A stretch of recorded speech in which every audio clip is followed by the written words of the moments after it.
नमस्कार, मी बनवणार आहे आज दाल खिचडी। त्यासाठी मी ही 1 वाटी तांदूळ घेतलेला आहे आणि मसूर डाळ, मूग डाळ आणि तूर डाळ ही घेतलेली आहे। आपल्याला यामध्ये घ्यायचे तांदूळ, हे सगळ्या डाळी एकत्र करून घ्यायच्या आहेत आणि याला स्वच्छ धुवून घ्यायचं आहे। गॅस चालू केला आहे, यामध्ये घालूया तेल। तेल तापलं आहे, यामध्ये घालूया मोहरी, हा खडा मसाला, हा लसूण आणि बारीक चिरलेला उभा कांदा चिरलाय।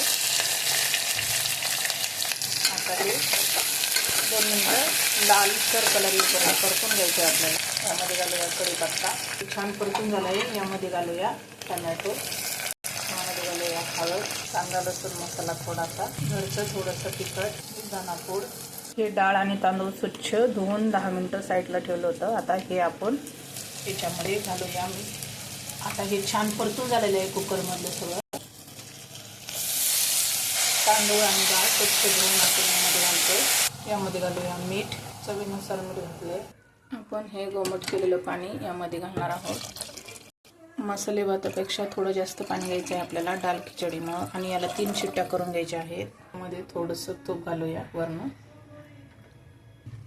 झाकण लावून घेऊया आणि 3 शिट्ट्या करूया। तुम्ही पाहू शकता छान अशी आपली दाल खिचडी तयार झालेली आहे। आणि यामध्ये घालूया आपण आता वरनं अशी बारीक चिरलेली कोथिंबीर।